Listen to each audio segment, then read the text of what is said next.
welcome to AdvaMed 2025. I am happy to have here with me my good friend and industry advocate, Tom Salemi from DeviceTalks. Welcome, Tom. Great to be here. Great to be here at AdvaMed and particularly in the studio. Thanks for having me. Always. It's always a pleasure to have you in the studio.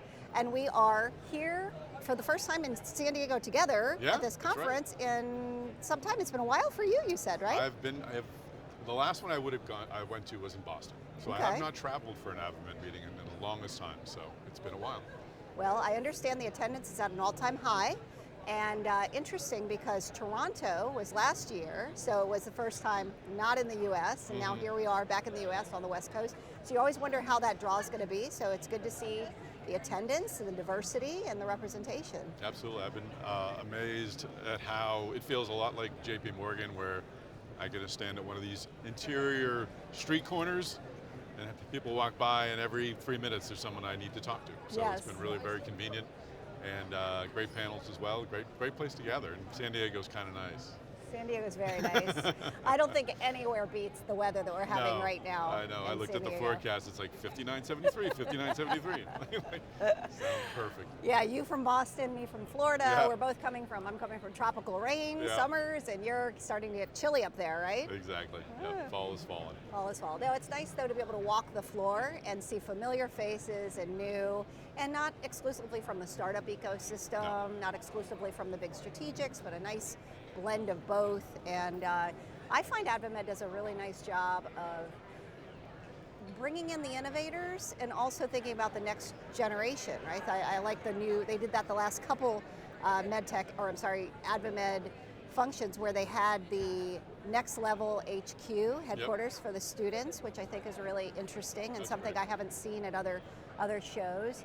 And of course, I told you I'm a fan of the reverse pitches. Yep. You know, the companies actually sharing what they look for in young companies. So that's unique to the show, I believe, as well. Yep, no, it's certainly, I think it's a great way to sort of bridge if there are any gaps between the generations. I think it's great to get the startups connected to the bigger companies as soon as possible, get the bigger companies to know about the startups as soon as possible.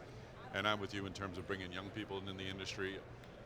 Why a young engineer would go into aerospace like my son, or another field like tech, I don't understand. Like, this is the coolest industry. We need to start pounding the table and telling people how cool it is. I agree. Yeah. I agree with you wholeheartedly. We also know it's very difficult, so you got to have that resilience to push through in our industry. Yeah.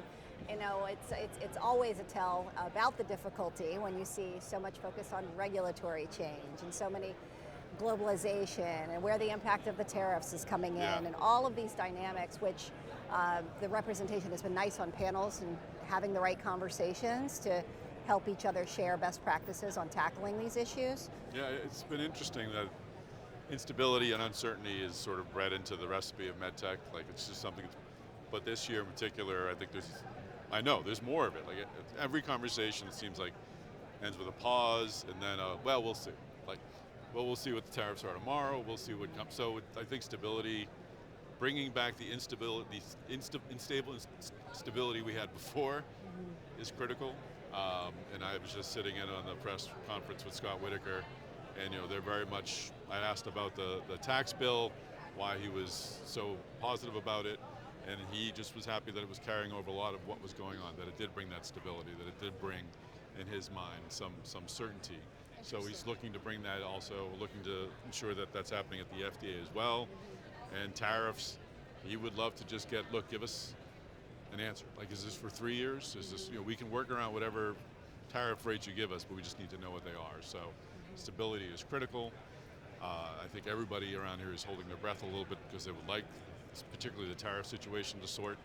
And then we can get back to the stable instability that we had before, which is just the uncertainty about reimbursement, the uncertainty about regulation, and the uncertainty about new technologies coming in like AI. Certainly, yeah, and you're bringing up a great point. I think AdvaMed overall has done a tremendous job. I have a lot of respect for them after seeing what they've dealt with in the last few years in particular.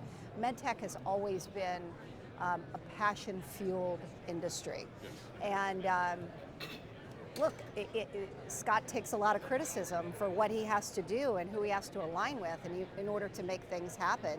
But I think he put it in perspective yesterday at the keynote when he shared that sometimes you have to go to the table and negotiate, these aren't his words but mine, but negotiate in order to see the bigger picture and make bigger impact.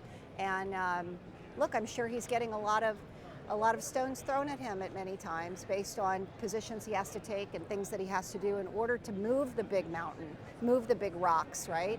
So this has been a challenging year, but leadership and a voice for our industry really does come out of these tough times. Oh, I agree. Yeah, you're right. He opened up with the Frederick Douglass quote, saying he's willing to work with anyone to achieve good things. Yes. And it was an interesting way to open up the keynote. I think we were all like, yes. Okay, like where's this going to go? And he did tie it into, look, we need to work together. We need to work with everyone.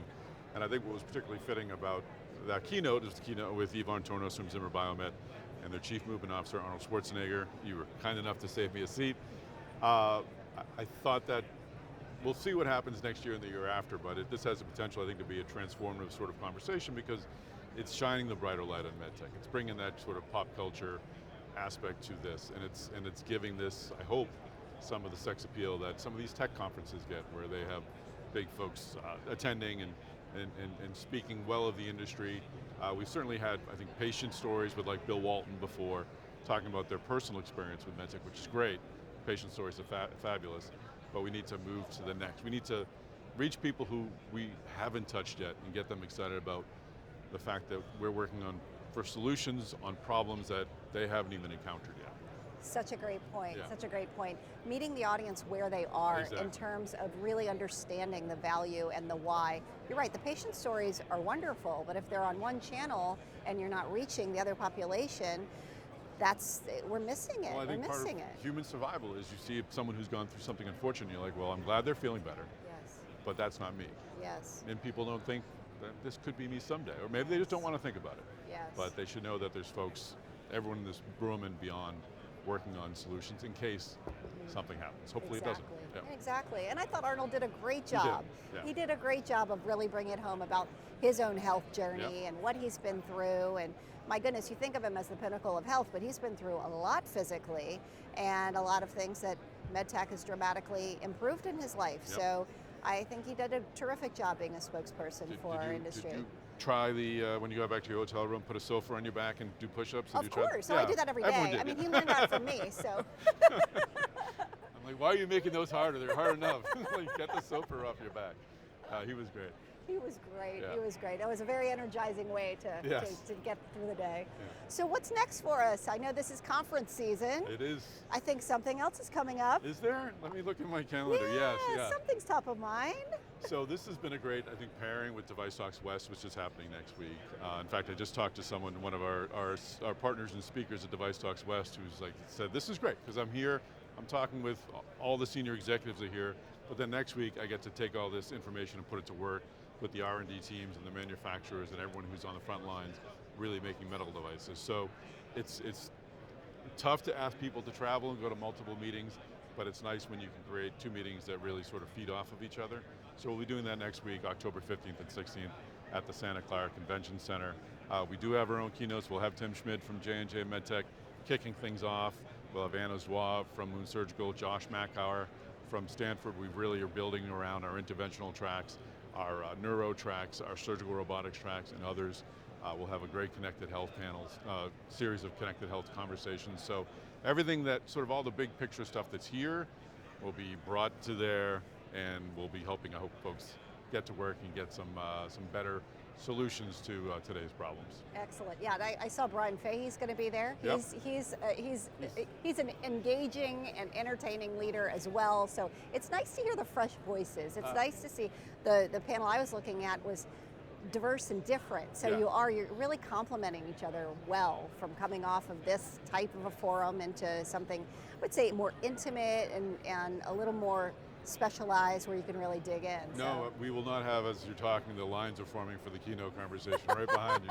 We will not have lines going into our lunchrooms like the lines we've seen here, but no, it's definitely more intimate, more an opportunity to engage with each other and to find the people more directly. Here it's kind of, unless you plan it or unless it's completely serendipitous to meet up with someone there, you're going to be shoulder to shoulder, elbow to elbow, working together on MedTech solutions. Yes, one of your quotes from many years ago that you shared with me, it's MedTech for the rest of us. That's and I right. love that Yeah. because it's really, anyone can feel welcome and walk away with knowledge and learn at the DeviceTalks conference. So those listeners, if you haven't bought your tickets yet, make sure you lean in. I do have a special TMG code that I'm willing to share. If you're nice, if you're on the naughty list, I can't talk to you. But no, that's great. I'm so glad you were able to stop by. Spend a little bit of time today, Tom. I was excited at the invitation, and it worked out as well as it always does. It's a pleasure to talk to you, Holly. You too, always, always. Thanks for stopping by.